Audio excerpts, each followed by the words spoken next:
They live in one of the most icy waters and cold waters on earth. They have 3 hearts, they have 9 brains. It's a good camouflage for the entrance of its den against any predator like a shark or eel. Arboreal snakes like the common cat snake or bronzeback tree snakes literally cannot in hot climates on the beach in it, and then they come back out on the beach and they live. One of the most fierce predators in the entire world. The first time I ever saw a snake was the way it was slithering across the mountain rocks. Crescent serpent eagle.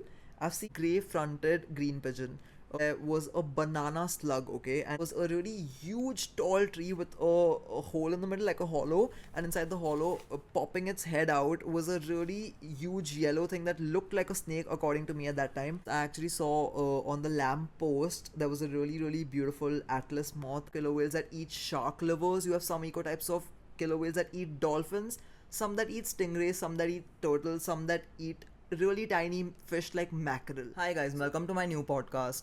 So I literally love going for treks, I love going for trails, I love being out in nature, I love going for safaris, and I love talking about wildlife and nature more than anything else. And I thought, why not start a podcast where I can just talk about wildlife and nature? So I literally have wanted to start a podcast for so long, and I'm finally sitting down and I'm filming this. I have a mic, as you guys can see. I'm really professional. I'm trying to be. And if you guys don't know, I've been making YouTube videos for a lot of years now. Where I show you guys my wildlife photography, where I go for different safaris, I go for different trails, and I literally love talking about wildlife and nature. So I thought, why not start a podcast where I talk about wildlife and nature? So this podcast is going to be really fun for me because I love talking about wildlife, and I'm going to have a lot of guests in the future as well, who are also wildlife lovers, and I can't wait to ask them fascinating questions about wildlife. And the first question that I'm going to ask each guest, since it's a wildlife podcast, is which is your favorite animal? And I know that sounds like a really cliche question, but let me explain it to you guys why that's a perfect question to begin a podcast. This is the wildlife podcast, and it's literally the best question ever to start the podcast off, I think. So since I'm going to be doing a lot of solo episodes, and the first episode is an episode that I'm doing alone, I'm going to answer this question myself. And so there are literally so many animals in the world that I love, but if I had to pick one, I literally can't pick one. But one of my most favorite animals in the world is the beautiful snow leopard. I have never seen a snow leopard in the wild. They're one of the most fascinating creatures ever. They live in the most coldest environments, and they eat sheep in the mountains, and they eat other antelopes as well. And they're literally so fascinating creatures because the terrain that they live on is so it's the altitudes are so high, it's so cold, and they literally thrive there. And they're one of the most beautiful creatures as well. And the way they hunt the animals in that terrain is so fascinating. I've watched a couple of documentaries where I've seen snow leopards hunting, and it's fascinating. They're one of the most beautiful creatures ever. They have a tail that is longer than their body or something. I don't remember exactly. I had read that in an encyclopedia once. That was like an alliteration, sorry.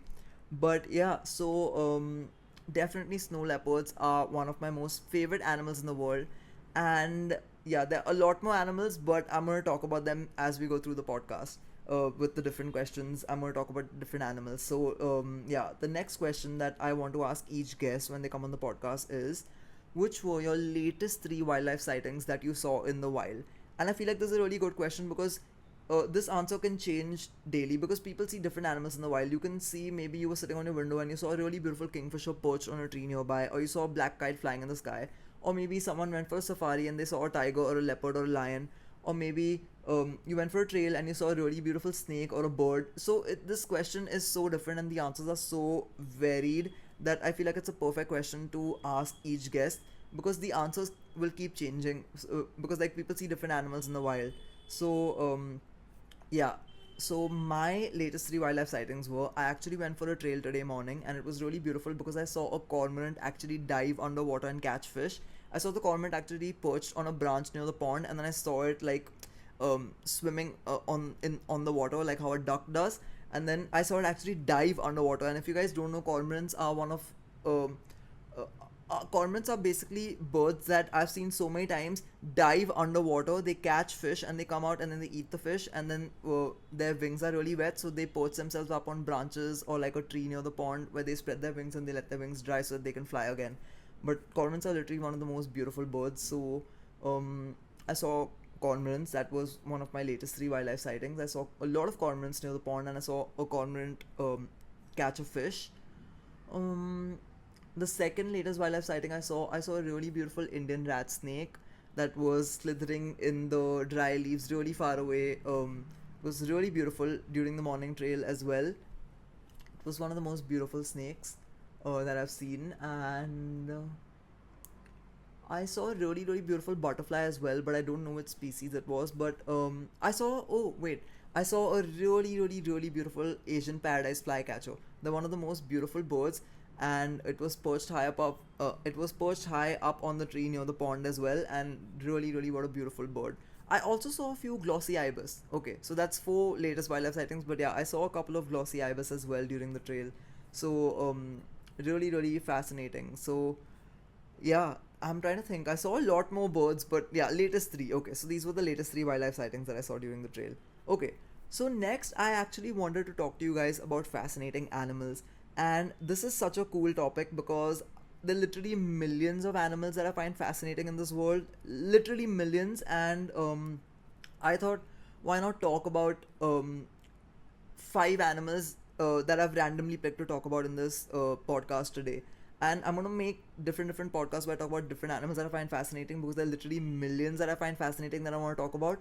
But in this podcast, I just picked five randomly to talk about today. And the first animal that I'm going to talk about that I find super fascinating are orcas. Basically, killer whales are divided into separate subpopulations all over the world that each have their own distinct diet, their own different vocal sounds, and actually scientists I read that actually can tell sometimes one different ecotype from another by just listening to the vocal sounds. Their languages are that unique and they have such different vocal sounds from one another, the different ecotypes, and their diets are also completely unique. You have some ecotypes of killer whales that eat shark livers, you have some ecotypes of killer whales that eat dolphins, some that eat stingrays, some that eat turtles, some that eat really tiny fish like mackerel.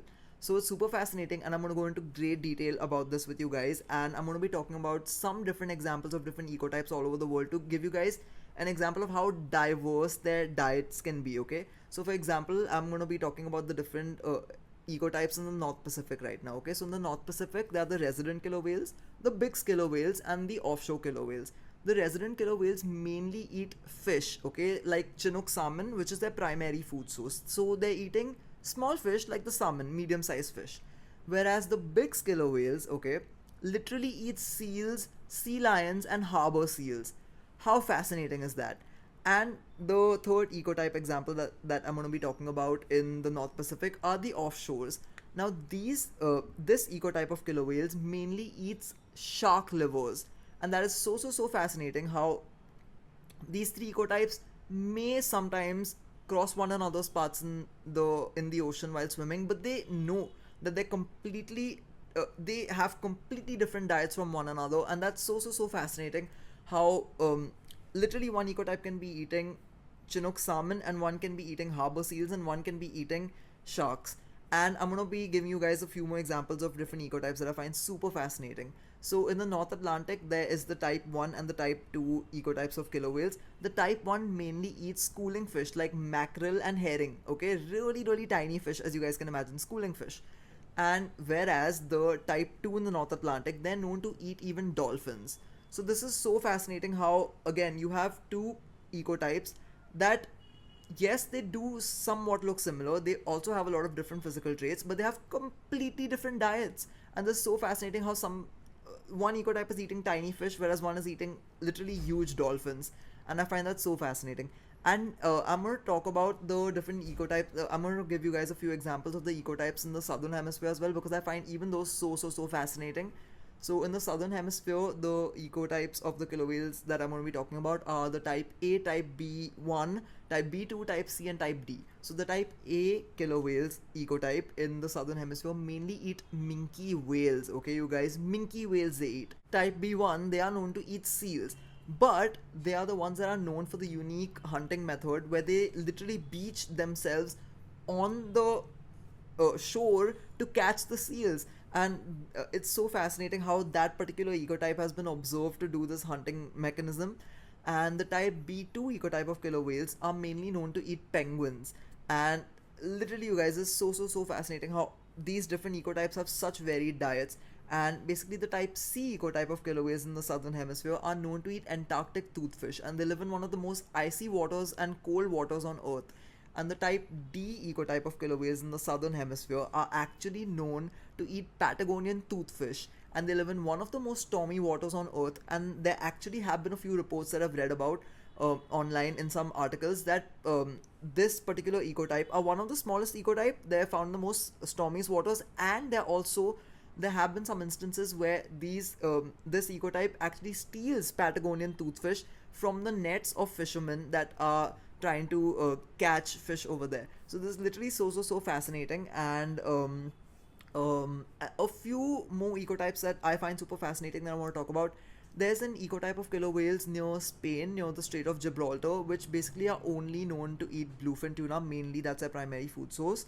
There's also another ecotype that I read about near New Zealand, near the coast of New Zealand, that eats mainly electric rays, stingrays, and eagle rays. Again, super fascinating. And there's also an ecotype that I read about of a few individuals. Actually, I was watching a really beautiful video on this, of an ecotype of killer whales near South Africa. A few individuals that actually hunted the livers of great white sharks. And I literally find killer whales to be one of the most fascinating animals on the planet. And yeah, that was the first fascinating animal that I'm going to talk about. Now, the second fascinating animal that I'm going to talk about, um, definitely octopus. I feel like I don't know what the plural of octopus is. So definitely the octopus is one of the most fascinating animals out there. They have three hearts, they have nine brains, um, they have blue color blood. It's, yeah, literally so fascinating. And yeah, octopus are one of the most intelligent creatures as well. They're one of the most intelligent cephalopods in the world, and they also have these really special skin cells called chromatophores where they can change their color and appearance based on their surroundings if a predator like a shark or an eel is nearby. And basically, they can uh, literally they can change their color and texture according to maybe the pattern of the jagged coral around them or the sand in order to evade the predators. And they can also release an ink if a shark or eel tries to predate on them.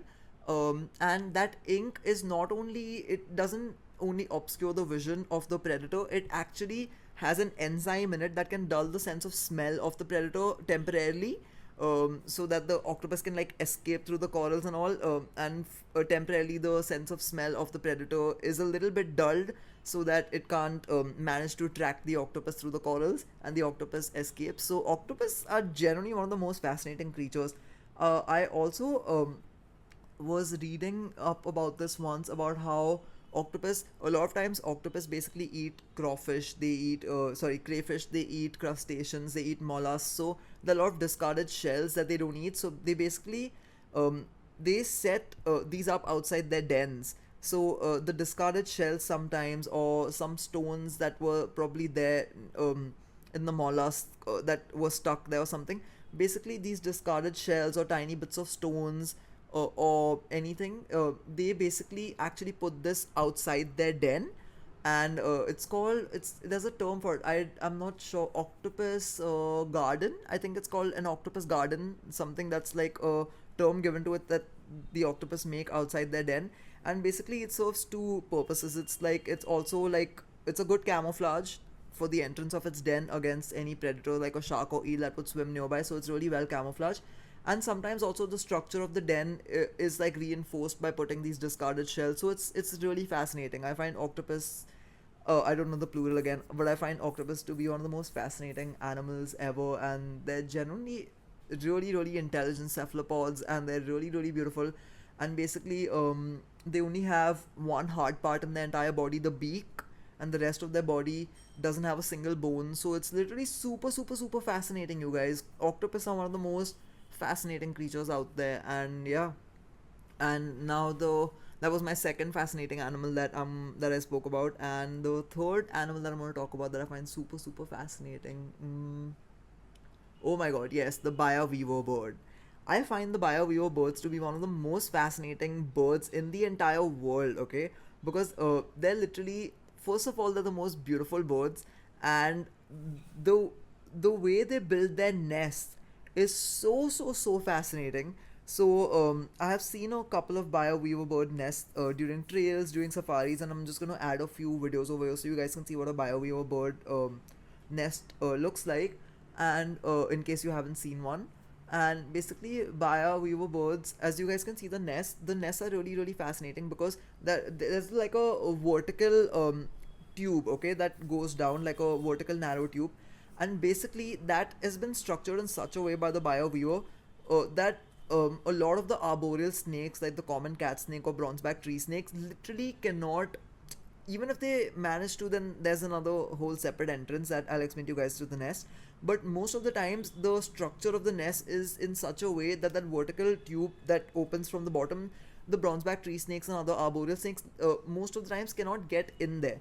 So the Baya Weaver bird's eggs that it has laid in there tend to be safe from certain arboreal snakes with that special structure. But snakes can still sometimes get in there. So sometimes if a snake does manage to get in there, they make their nest so beautiful that there's an entrance that looks like it's the entrance of the nest, and there's a secret entrance that's right there above that the Baya Weaver birds actually use to get in as well. So I find this super fascinating. They're one of the most intelligent birds, and the way they make their nests is also really amazing. They actually pluck off certain grass from paddy fields, and they do it really fast. They put it on the nest, and they tear it from the paddy field and they put it on the nest. They're really beautiful birds, and one of the most fascinating creatures ever. And now that I'm talking about birds, the fourth uh, creature that I find super fascinating is also a bird. It's a South African penguin.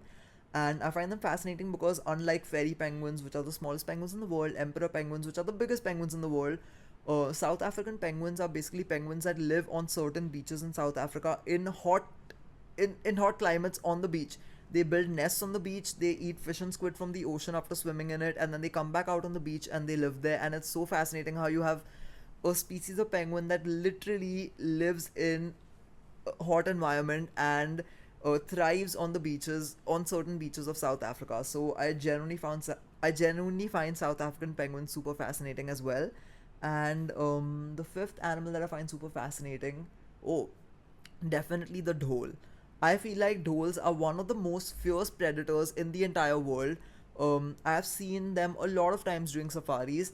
When I had gone to Painch, I had seen them for the first time when I was really young. I had seen a pack of about five dholes, and they were actually chasing a spotted deer in order to eat it. And basically, dholes are really beautiful animals. They're one of the most fierce predators. They eat deer like chittal deer, sambar deer, and they're really fierce predators. And they can be seen in packs of two dholes to up to even 15 to 20. So they're literally such fascinating animals, and they can even be found in mountains, sorry, not deserts, in mountains, in evergreen forests, in India, and in deciduous forests as well. I literally love those. And yeah, those were the five animals that I find super fascinating that I spoke to you guys about in today's video. There are millions of animals that I'm going to talk about that I find fascinating, but I randomly picked five, and yeah, that was me talking about five animals that I find super fascinating. Now I have this list of questions that I am gonna ask each guest. So okay, wait. So where was the first time I saw a snake? Okay, so this is a really nice question. So the first time I actually saw a snake, mm, the first time I ever saw a snake was during a safari when I was really young and I had gone to Painch, and I still remember it was the afternoon safari, and I had seen a really beautiful checkered keelback in the thickets of the forest on the left. Our naturalist had showed it to us. It was really far away from the jeep, but it was a really beautiful checkered keelback. Second time I ever saw a snake was when I was 16 or something, and I still remember I was on my way to a hotel near a lake, and on the way I saw a really beautiful Indian rat snake. So those were the first two times I saw a snake.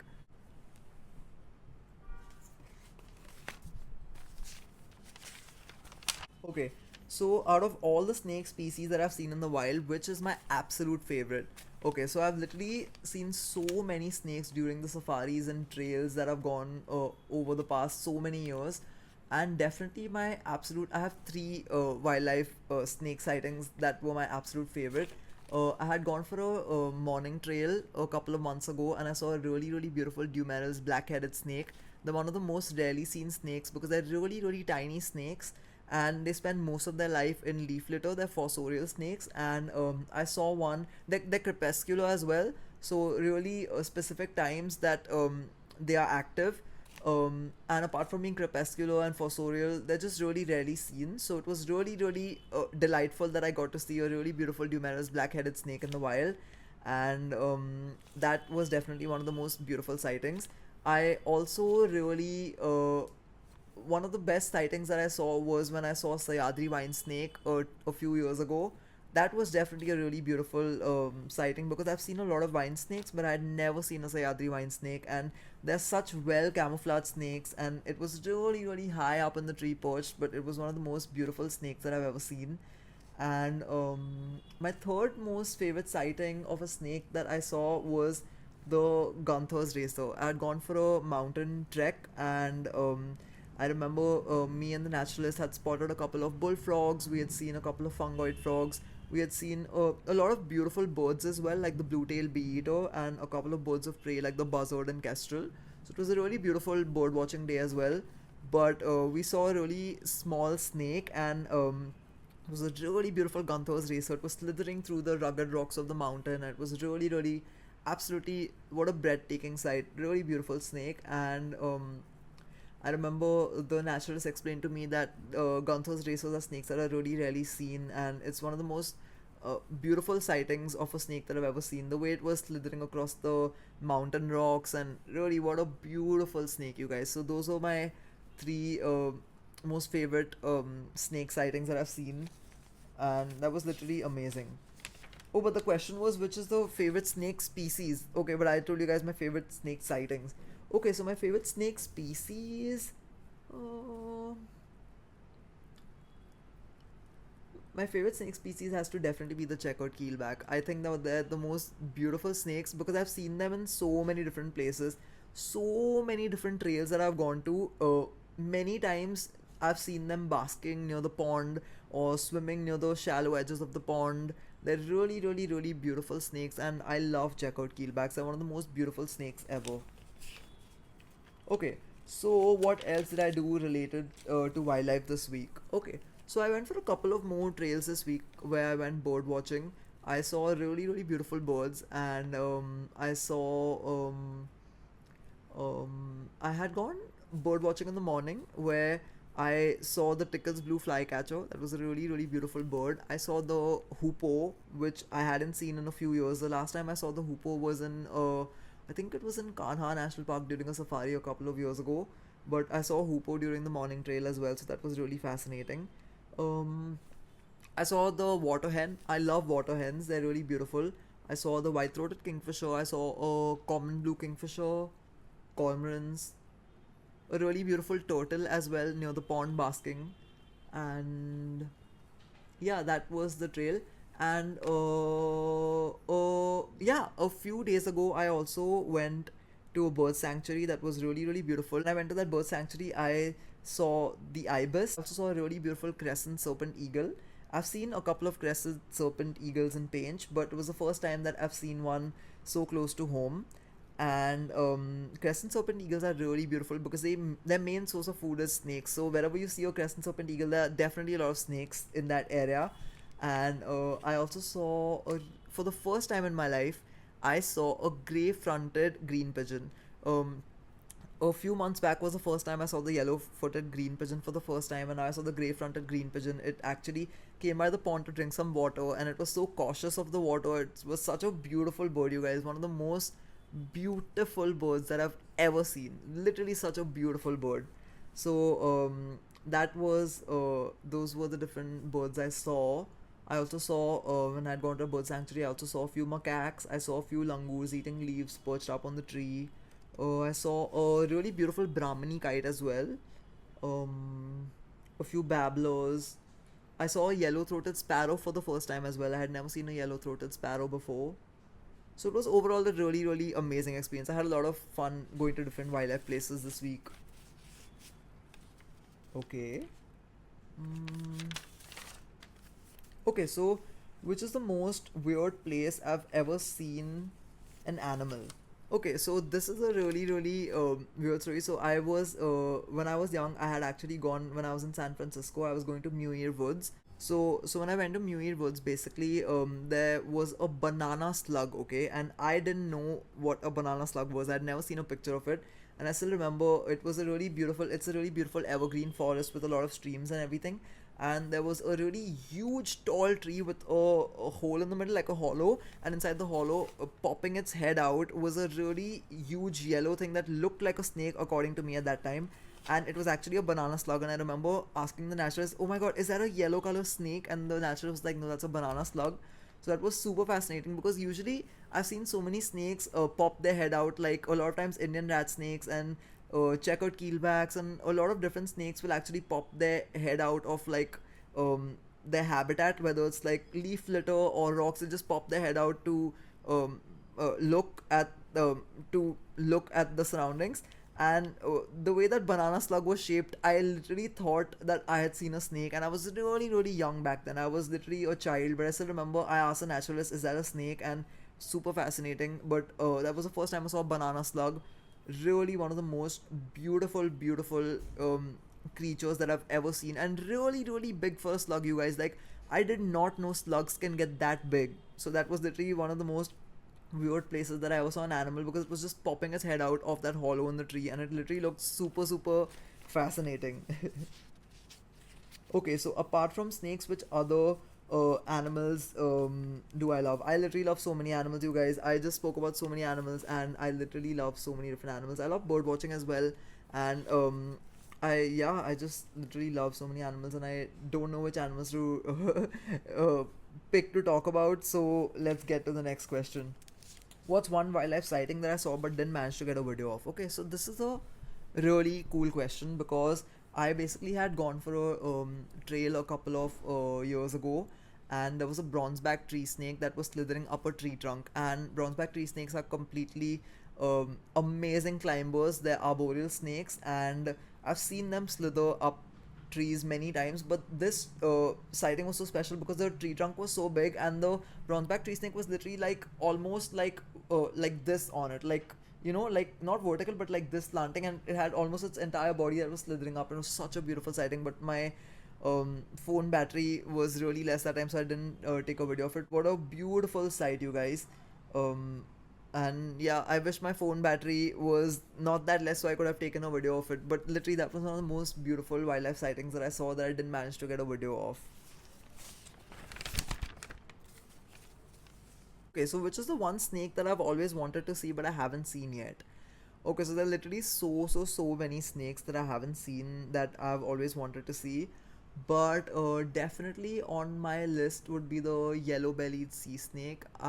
Think they're one of the most fascinating snakes in the whole world, and it's literally such a beautiful snake. I've watched a couple of documentaries where I've seen them, and I've watched a couple of YouTube videos where like naturalists have seen them in the wild.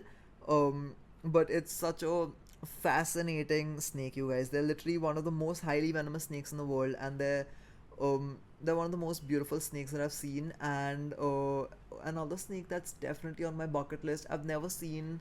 Oh my god, there's so many snakes that are on my bucket list, but um, wow, oh my god, so many. But definitely more sea snakes. I've never seen a dog-faced water snake as well. I would definitely love to see that. It's a really beautiful snake that can be found in mangroves as well. It's it's an amazing snake. And um, they basically are snakes that are nocturnal, and the ambush hunters. They eat fish and frogs, and they wait in the tiny low tide pools. Uh, During the night, and they basically eat fish and crabs. So and again, they're super highly venomous. So I definitely find dog-faced water snakes really fascinating. And another snake that I've always wanted to see that's on my bucket list is the glossy marsh snake. They basically live in the tiny holes on the sandy coasts of mangroves and other mangrove and wetland areas, and they feed on soft shell crabs. And again, they're nocturnal and really rarely seen because most of the times they're inside the holes and they only come out during the night to feed on the soft shell crabs. So I find those snakes super super fascinating, and it's definitely on my bucket list to see them once. And yeah, so um I still remember I always wanted to see the Atlas Moth as well. That was always on my bucket list. And a few years back, I had gone for a morning trail near Pavna Lake. It was actually in the hotel that I was staying at. The hotel was really really huge, and the naturalist took us for a couple of bird watching trails, and we saw so many different birds. I still remember when I went for the morning trail with the naturalist, I actually saw on the lamp post there was a really really beautiful Atlas moth, and Atlas moth are the largest moth species in the world. I found it so fascinating. I literally it was the first time I was ever seeing an Atlas moth in my life, so it was so fascinating. And I took a couple of pictures. They're literally one of the most beautiful, vividly colored, fascinating insects that I've ever seen. And what a beautiful, beautiful, beautiful moth, you guys. Literally, it was bigger than certain small birds. Like, it was definitely bigger than a sparrow. It was so, so, so big. And one of the most beautiful moths I've ever seen. And yeah, and what's one place that I've always wanted to visit that I haven't visited? Okay, so this, oh my god, so many places. But a place that definitely is on my bucket list that I want to go next or very soon is Panna.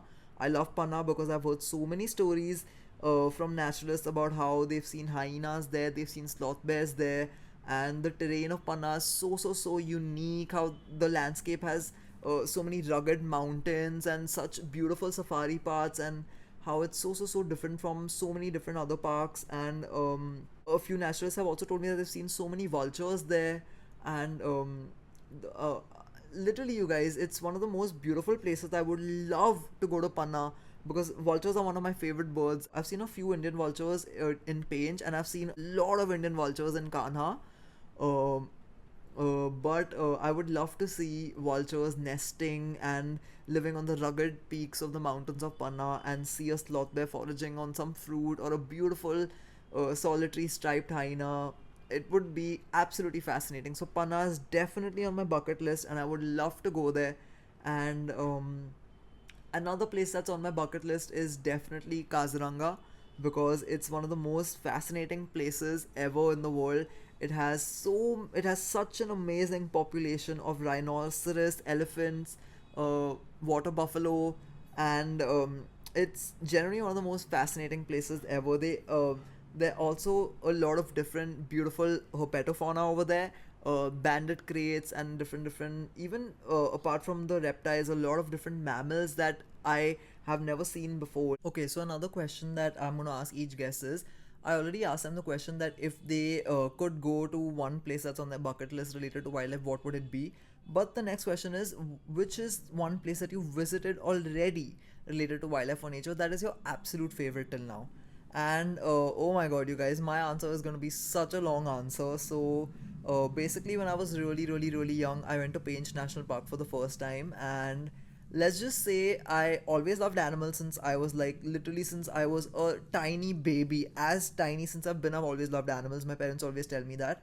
But literally, you guys, the first time I went to Painch, I felt so my love for animals grew so much more, because it was the first time I was a child when I went to Painch for the first time, and it was the first time that during a safari I had ever seen an Indian gaur for the first time.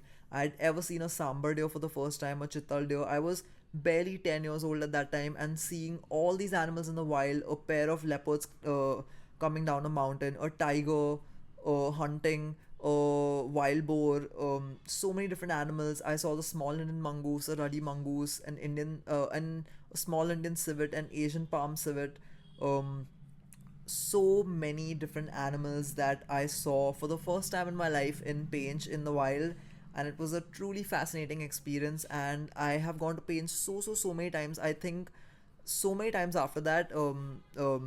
Even a few years back, very recently, I went to Painch. I keep going to Painch, and it's definitely one of my favorite places till now in the whole world, for nature and wildlife, because just the different variety of animals that I've seen there.